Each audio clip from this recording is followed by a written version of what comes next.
বড়দেরকে প্রণাম আর ছোটদেরকে ভালোবাসা জানিয়ে আমি শিপ্রা মজুমদার আজকে আবার একটা ব্লগ ভিডিও নিয়ে তোমাদের কাছে চলে এসেছি। আশা করি তোমাদের দেখতে ভীষণ ভালো লাগবে।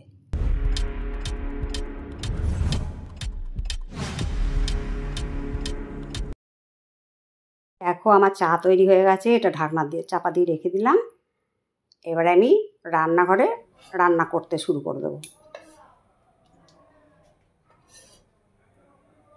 দেখো কড়াইতে সর্ষে তেল দিয়ে দিলাম।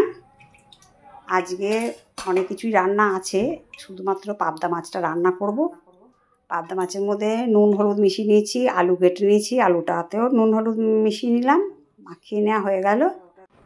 দেখো তেলটা আমার গরম হয়ে গেছে, ভালো করে চারপাশটাকে ঘুরিয়ে নিয়ে এরপরে আমি মাছগুলোকে একে একে ছেড়ে দেবো, তাহলে আর কড়াইয়ের মধ্যে মাছগুলো লাগবে না। দুটো পাবদা মাছ এখন থাক, ভাজা করতে থাক। এবার উল্টে দিলাম, এক পিঠ হয়ে গেছে, আরেক পিঠ উল্টে দিলাম।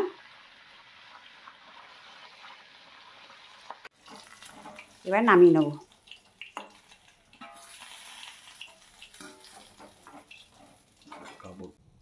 একটু তাড়াতাড়ি করেই সমস্ত কাজগুলো সারছি, এক জায়গায় যেতে হবে, ওই জন্যে। দেখো মাছগুলো এদিকে ভাজা হচ্ছে, আমি এদিকে চা ছাঁকতে চলে আসলাম। আমি এভাবেই দুপাশে কাজকর্মগুলো সারার চেষ্টা করি। চা ছাঁকা হয়ে গেল, সকালবেলা এক প্রস্ত চা খাওয়া হয়ে গেছিলো, এখন আরেকবার তৈরি করে একটুখানি খেয়ে নিলাম। আমি অল্প কটা মুড়ি দিয়ে খেয়ে নিচ্ছি।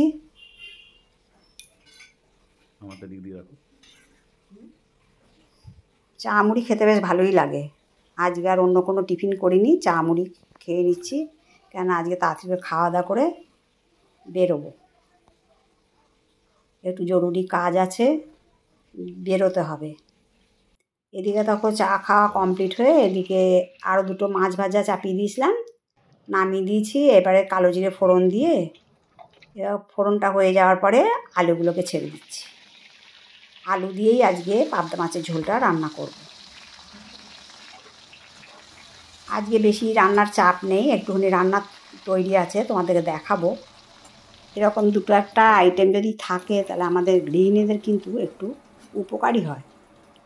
যাই হোক, আলুটাকে একটু ঢাকনা চাপা দিয়ে রাখলাম, এবারে ভালো করে ভেজে নেব। আমি আজকে খুব শর্টকাটে রান্নাটা করে তোমাদেরকে দেখাচ্ছি। এরপর অনেক কাজ বাকি আছে, স্নান করব, পুজো সারবো। দেখো নুন হলুদ জিরের গুঁড়ো লঙ্কার গুঁড়ো সমস্ত কিছু একসাথে দিয়ে দিলাম। আমি রান্নাটা কিন্তু বেশিরভাগ সময় শর্টকাটে করার চেষ্টা করি। আর যেদিন যেদিন ধরো আমার রান্নার ভিডিও আমি ছাড়ি, সেদিন একটুখানি সময় লেগে যায়, কিন্তু আমি প্রতিটা রান্নায় একটু তাড়াতাড়ি করে করার চেষ্টা করি।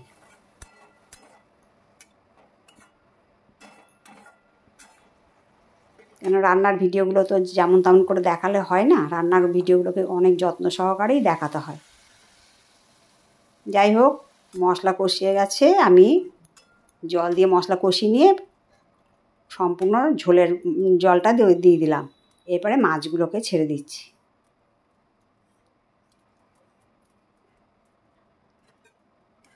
পাবদা মাছটার ঝোলটাকে আমি এইভাবেই করে নিলাম, খুব শর্টকাটের মধ্যে।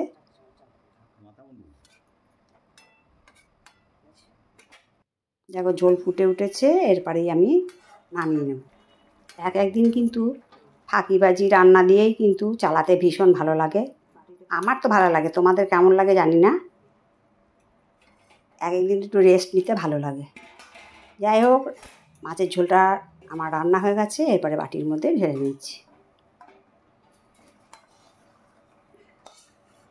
হয়ে গেল আমার পাবদা মাছের ঝোল রান্না। এবারে তোমাদেরকে দেখিয়ে দিই কী কী রান্না হলো আজকে। এই পাবদা মাছের ঝোলটুকুই হলো, ভাত করে নিয়েছি। ভাত তৈরি আর আজকে দেখাইনি তোমাদেরকে। একটুখানি লোটে মাছ ছিল, কালকে ছোলা দিয়ে পটলের একটা রেসিপি তৈরি করেছিলাম, সেইটা একটু বেঁচে গেছিলো, সেটা আছে। আর মুগের ডাল আছে। এই হলো আজকে আমাদের দুপুরের রান্না। ওই বেলা আবার তোমাদের দাদাভাইয়ের নেমন্তন্ন আছে এক জায়গায়, আমি রুটি খাবো রাত্রেবেলা। যাই হোক, এসব তোমাদেরকে সমস্ত কিছু দেখিয়ে দিলাম, ঢাকনা চাপা দিয়ে সব রেখে দিলাম। এরপরে আমি স্নান করতে যাব। যাই হোক, স্নান টান করে বেরিয়ে এসেছি, চুল টুল আঁচড়ে নিই। তোমাদেরকে তো বললাম আজকে একটু তাড়াহুড়ো আছে, এক জায়গায় বেরোতে হবে বিশেষ জরুরি কাজে। যাই হোক, একটু চুল টুল আঁচড়ে সিঁদুর পরে নিলাম। এটা তো আমাদের নিত্যনৈতিক কাজ।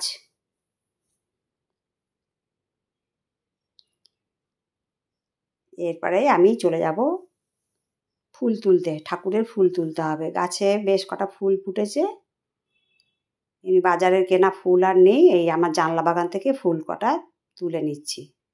এইভাবে আমার পুজো হয়ে যায়। যা ফুল ফোটে আমার বাড়িতে, সেই ফুল দিয়েই আমার পুজোটা হয়ে যায়। দেখো, সমস্ত ফুলগুলো তোলা হয়ে গেছে। আর নিচে গেলাম না, নিচে গেলে অনেক টগর ফুল ফোটে, আর গেলাম না। ফুল তোলা হয়ে গেছে। এরপরে দেখো চলে এসেছি ঠাকুর ঘরে। ঠাকুর ঘরটাকে একটু সুন্দর করে মুছে নেব।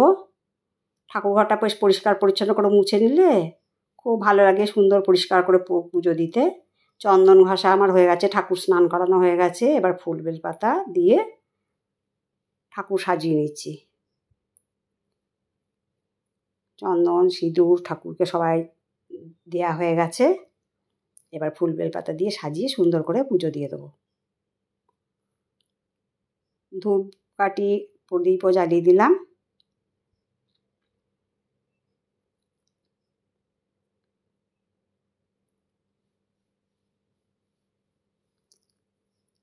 দেখো, ভোগ নিবেদন করা হয়ে গেছে। আমার পুজোটা আমার কমপ্লিট হয়ে গেছে। আমি ঠাকুর ঘরে সমস্ত সিংহাসন ঠাকুর সমস্ত কিছু দেখিয়ে দিলাম। এরপরে আমি চলে যাব খেতে। এবার তোমাদের দাদাভাইয়ের জন্য ভাত বেড়ে দিচ্ছি। দেখো, যা যা আজকে আছে সব কিছু মেনু দিয়ে সাজিয়ে দিচ্ছি। বাটিতে ডাল দিয়ে দিলাম, মাছ আলু সব দিয়ে দিয়েছি। এবারে ঝোলটুকু দিলেই হয়ে যাবে। আর দেব, হ্যাঁ, এই ঝোলটা দিলেই হয়ে যাবে দাদাভাইয়ের মতো ভাত বাড়া। আর শশাটা কাটতে গেছে তোমাদের দাদাভাই। প্রতিদিন একটুখানি শশা দিয়ে একটু পাশে খেলে ওর ভালো লাগে, ওই জন্য একটু প্রত্যেক দিন শশা নেয়। শশা, লেবু, লঙ্কা এইসব দিয়ে ভাত খেতে খুব ভালোবাসে।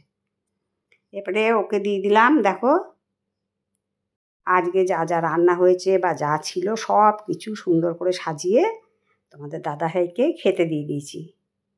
এবার স্যালাডটা মেখে নিচ্ছে লেবুর রস দিয়ে।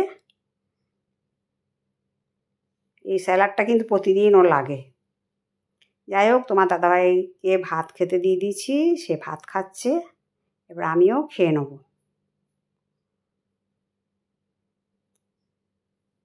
সমস্ত কিছু শর্টকাটের উপর চললো আজকের দিনটা। রান্না বান্না বিশেষ করে ওই যে খুব প্রশংসা করছে।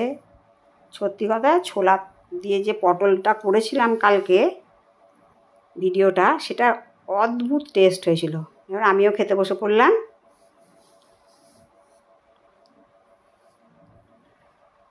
তারপরে আমি খাওয়া দাওয়া হয়ে যাওয়ার পরে শাড়ি পরে চলে গেলাম ব্যাংকে, একটু বিশেষ কাজ আছে। তারপরে রাস্তাঘাট সমস্ত কিছু দেখিয়ে দিচ্ছি তোমাদেরকে। দেখো, আমাদের মধ্যমগ্রাম সব দেখালাম তোমাদেরকে। অনেক ভিডিওতেই দেখিয়েছি, তাই আজকে আরেকটুখানি দেখিয়ে দিলাম। তারপরে চলে আসলাম মিষ্টির দোকানে, একটু মিষ্টি নেব। আবার সন্ধ্যের দিকে আরেক জায়গায় যাব, ব্যাংকের কাজটা সেরে নিয়ে আবার যাব আমার দিদির বাড়ি। মিষ্টি আমাদের পছন্দ মতো মিষ্টি নিয়ে নিলাম। যাই হোক, দিদির বাড়িতে আসার ভিডিওটা তোমাদের সাথে আর করা হয়নি। দিদির বাড়িতে চলে এসেছি। ওইটা হলো নেতাজি সংঘ ক্লাব, আমাদের মধ্যমগ্রামে বিখ্যাত। দিদির দোতলার ছাদ থেকে তোমাদেরকে ভিডিওটা করে দেখাচ্ছি। যাই হোক বন্ধুরা, আজকের ভিডিওটা তোমাদের কেমন লাগলো জানিও। যদি ভালো লাগে লাইক, শেয়ার, কমেন্ট আর সাবস্ক্রাইব করে আমার চ্যানেলের পাশে থেকো। আর যদি কোনো নতুন বন্ধু এসে থাকো অবশ্যই বেল বাটনটা অন করে দিও, তার সমস্ত নোটিফিকেশান তোমাদের কাছে পৌঁছে যাবে। এই নেতাজি সঙ্ঘের আমাদের মধ্যমগ্রামের একটা বিখ্যাত ক্লাব। এখানে দুর্গাপুজো ভীষণ সুন্দর হয়, প্রচুর বাইরে থেকে লোকজন আসে। চারপাশটা দেখিয়ে দিলাম। যাই হোক, দিদির বাড়িতে আরও অনেক লোকজন চলে আসা আর ভিডিও করতে পারিনি। তা দিদি বললো ছাদ বাগানে দেখবি চল, দিয়ে দোতলা তিনতলা সব ছাদ বাগানগুলো দেখলাম। এটা দোতলার বাগান। আশা করি তোমাদের ভিডিওটা ভালো লেগেছে। তাহলে বন্ধুরা আজকে এই পর্যন্ত রাখি, অনেক রাত হয়ে গেছে, বাড়ি ফিরতে হবে। তাহলে সবাইকে শুভরাত্রি জানিয়ে আজকে ব্লগটা এখানেই শেষ করলাম। কেমন? টাটা।